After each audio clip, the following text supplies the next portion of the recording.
Donc j'ai été ingénieur pendant 15 ans et dans le secteur de l'énergie. Et donc après cela, je suis devenu député. J'ai été élu 7 fois député. Député de Paris d'abord et ensuite dans le Tarn, qui est la patrie d'un grand socialiste qui s'appelait Jean Jaurès.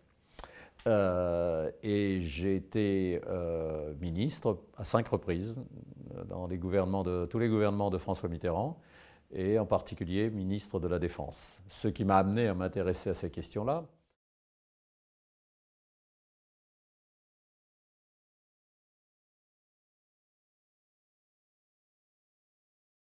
Alors c'est très particulier, c'est une anecdote. Je faisais mon service militaire et comme je sortais de l'école polytechnique, j'étais officier et j'étais au ministère de la Défense à Paris.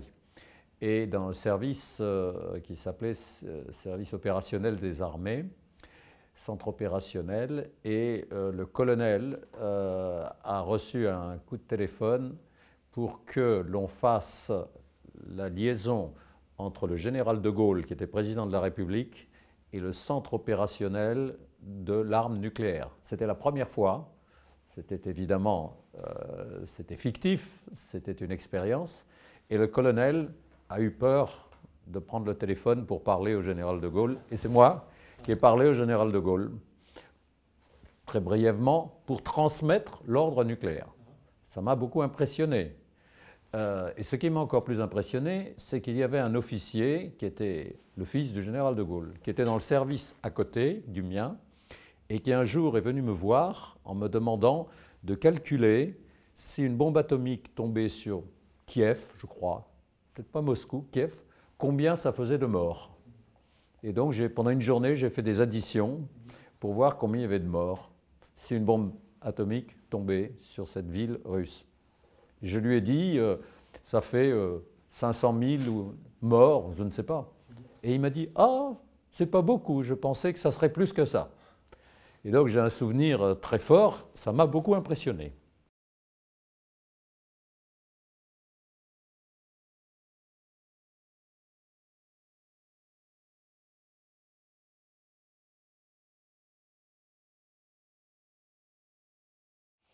Alors, cette évolution s'est faite avec l'évolution du monde. Avant 1989, avant la chute du mur de Berlin, il y avait deux blocs, il y avait l'Est et l'Ouest. Et l'armement nucléaire était considéré comme un argument de dissuasion de l'Est contre l'Ouest, de l'Ouest contre l'Est. Et on s'était lancé, les deux blocs s'étaient lancés dans une course folle au surarmement, puisque entre 1945, première explosion nucléaire, Hiroshima, Nagasaki, et 1990, disons 1994-95, on était passé de 0 armes nucléaires à presque 75 000. C'était une folie. Mais c'était cette course aux armements, malgré une volonté des grands pays, c'est-à-dire les États-Unis et l'Union soviétique, essayer de réduire, mais ils n'y sont jamais arrivés, et de mettre en place des systèmes de contrôle. C'est le système de l'interdiction des essais nucléaires, le TNP, le traité de non-prolifération. Mais malgré cela, il y avait une course aux armements terrible. Moi, j'étais ministre de la Défense, donc la France avait une force de dissuasion. Et j'étais hésitant, dubitatif, mais j'étais ministre et je devais appliquer ces règles-là. Je les ai appliquées et en même temps, je me posais des questions. Et le président de la République française, qui était François Mitterrand, s'en posait aussi, notamment pour ce qui concerne les armes substratégiques, les armes tactiques, dont on parle beaucoup en ce moment, parce qu'elles n'ont aucune utilité militaire. Elles sont coûteuses, dangereuses et sans utilité. Et je me souviens du président de la République, dont j'étais le ministre de la Défense, qui posait la question, mais qu'est-ce que c'est que les armes tactiques? Comment ça fonctionne? Et on lui expliquait que c'était un avion qui avait des bombes qui faisaient 10 fois la puissance d'Hiroshima et qui allait faire une frappe, comme on disait, d'avertissement. Il disait, mais l'avertissement, c'est quoi ça, l'avertissement? Il dit, voilà, si un pays nous menace, mais on veut lui montrer qu'on est capable de lui faire peur. Il dit, oui, mais ça fait quoi? Quel effet? Bon, alors 100 000 morts. Ah bon, 100 000 morts, comme ça, un avertissement, quoi. Et après, on rase le pays. Et je me souviens de ses colères. Il disait, mais c'est une folie.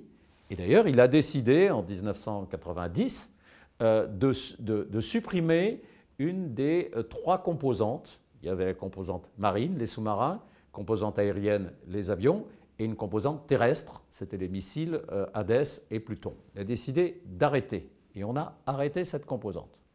Et moi, je me pose la question aujourd'hui, est-ce que la deuxième composante aérienne présente véritablement un intérêt? Je pense que non, mais tout le monde ne me suit pas en France.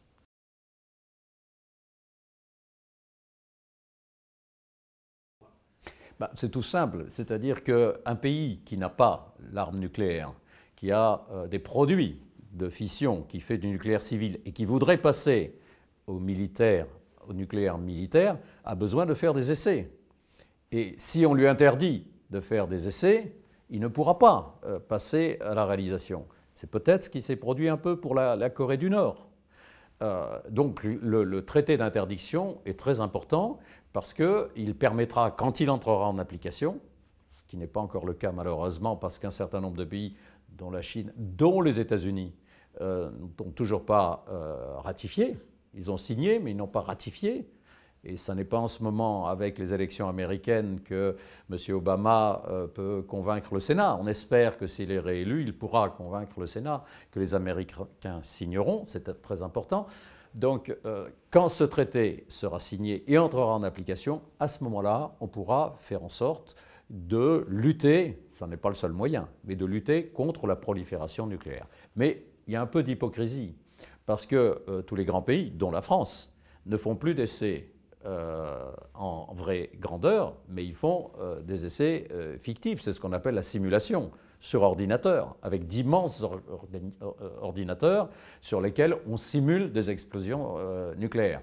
Et pour les pays qui ont déjà l'arme nucléaire, la simulation, puisqu'il n'y a plus pour eux de possibilité de faire des essais en vraie grandeur, c'est une façon d'améliorer les armes nucléaires. Puisqu'ils en ont déjà, c'est une façon d'améliorer leur puissance, de moderniser. Ce qui, soit dit en passant, va à l'encontre de l'article du traité de non-prolifération qui dit que les pays qui possèdent l'arme nucléaire, les 5 qui sont reconnus, mais il y a les autres aussi qui ne sont pas reconnus, mais enfin les 5 qui sont reconnus doivent procéder de bonne foi à un désarmement, à une réduction de leur stock nucléaire, mais cette réduction ne doit pas signifier une modernisation. Et par exemple, pour prendre le cas de la France, il y a une modernisation qui s'est effectuée sur les missiles tirés des sous-marins, où leur portée était de 4500 km, maintenant elle est de 9000 km. Donc on modernise de plus en plus les armes nucléaires, ça va à l'encontre de l'article du traité de non-prolifération qui dit le contraire.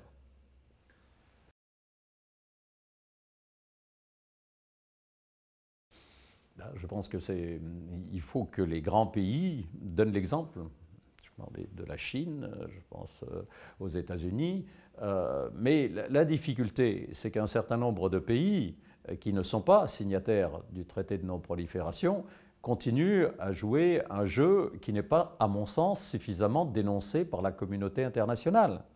Il y a eu des essais de nouveaux vecteurs, de nouveaux missiles en Inde et au Pakistan.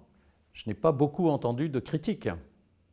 Et je sais même que la France vend un avion à l'Inde, le Rafale, dont un des arguments de vente, c'est qu'il peut porter une bombe nucléaire.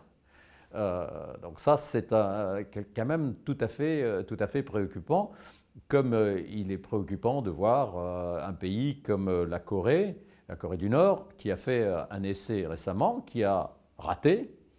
Et j'ai appris ce matin en lisant la presse qu'il avait raté vraisemblablement parce que la Corée du Nord n'a pas pu se procurer certains équipements à l'étranger du fait des mesures de boycott international. Donc c'est signe que les mesures de rétorsion, les mesures de boycott sont utiles parce qu'elles permettent aux pays qui veulent proliférer, c'est-à-dire avoir l'arme nucléaire, les empêchent d'aller jusqu'au bout de leur intention.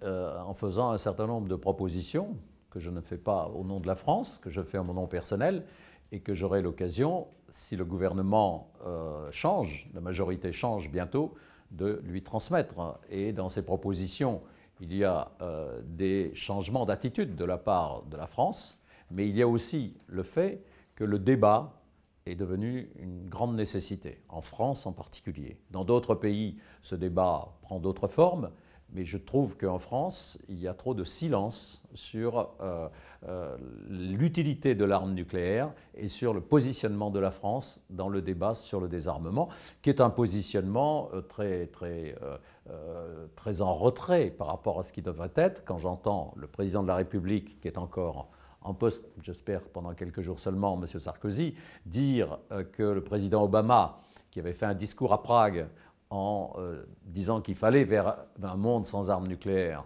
la seule réponse qu'il a apportée a consisté à dire que ça c'était le monde virtuel et que le monde réel c'était autre chose, c'est une façon très négative que la France devrait changer d'attitude à cet égard.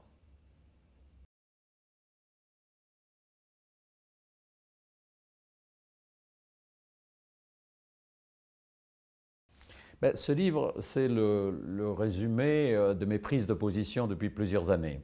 Et comme je constatais, je le disais, qu'il n'y a pas beaucoup de débats en France sur ce sujet, comme j'entends toujours dire de tous les côtés, à droite comme à gauche, dans la presse, qu'il y a un consensus, que tous les Français sont d'accord, que c'est une façon pour la France d'être dans la, comme on dit, dans la cour des grands, dans le club des 5.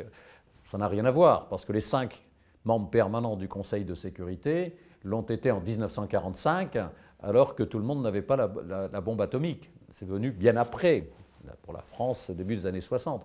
Mais dans l'esprit des hommes politiques, dans l'esprit des journalistes, dans l'esprit de l'opinion publique française, il y a un consensus. Nous sommes un grand pays parce que nous avons l'arme nucléaire, et nous avons l'arme nucléaire, ça nous protège contre tous les dangers, ce qui est stupide.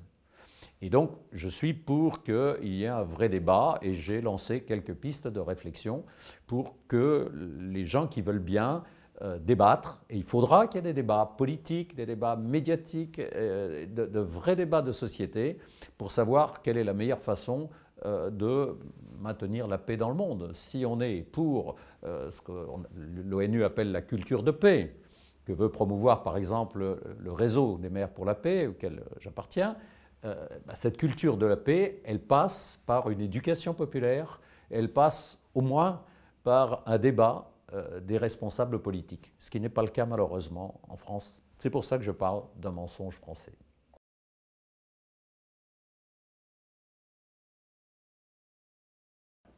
Alors je souhaite que ce jour soit le plus proche possible, tout en sachant qu'il ne faut pas être naïf.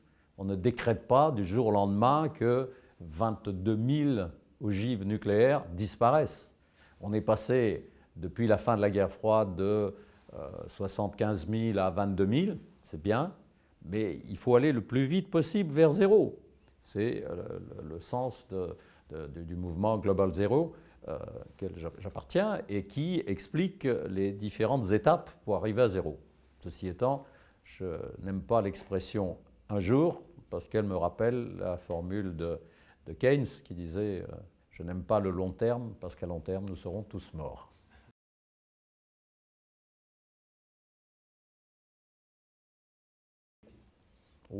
Plusieurs raisons, des raisons, je dirais, personnelles, familiales. Moi, je suis venu à la politique par une éducation chrétienne. Je suis athée, mais j'ai eu cette éducation très forte dans ma jeunesse. Ensuite, du syndicalisme, ensuite la politique à gauche, socialisme. J'étais député pendant de longues années, je vis au pays de Jean Jaurès. Et Jean Jaurès, il est mort le 31 juillet 1914, la veille de la déclaration de guerre de 1914. Et Jean Jaurès, c'était l'homme de la paix. Et lui avait été venu un jour faire une réunion en Allemagne en expliquant que le plus beau jour de sa vie, ça serait quand la France et l'Allemagne pourraient réaliser les États-Unis d'Europe. Il s'est passé 2 guerres mondiales avant, et Jean Jaurès a été tué par un extrémiste parce qu'il pensait qu'il voulait la paix. Et donc, moi je sais que j'ai beaucoup lu ce qu'a écrit Jean Jaurès sur ce sujet. Je sais que si on veut la paix dans le monde, il ne suffit pas de brandir le drapeau de la paix. il faut aussi se battre tous les jours. Et ce qui s'est passé après la Deuxième Guerre mondiale, avec la création de l'ONU, c'est très important. Malheureusement, il n'y a jamais eu autant de guerres dans le monde que depuis 1945. Mais il y a de plus en plus une volonté de la communauté internationale, de l'ONU, d'intervenir pour s'efforcer de maintenir la paix, voire d'empêcher les guerres. On le voit bien en ce moment au Moyen-Orient. Malheureusement, ça n'est pas facile, parce que pour faire la paix, des fois, il faut faire la guerre. Donc moi, ce qui me motive, c'est ça, c'est des convictions personnelles, c'est des convictions politiques, et c'est aussi la certitude qu'on ne pourra aboutir à un monde plus pacifique. Je ne rêve pas, je ne suis pas un rêveur, mais un monde plus pacifique que s'il y a une prise de conscience des populations. Et il faut d'abord qu'il y ait une prise de conscience des responsables politiques. Et là, il y a beaucoup de travail à faire. Ce n'est pas simplement un travail des diplomates, ce n'est pas simplement un travail des grandes conférences internationales, c'est un travail de ce qu'on appelle la culture de paix qui doit se travailler tous les jours. Eh bien, c'est ça qui me motive et c'est pour ça que j'ai écrit ce petit livre et c'est pour ça que je suis à Vienne aujourd'hui pour ce comité préparatoire à la conférence d'examen du traité de non-prolifération. Je vous l'offre.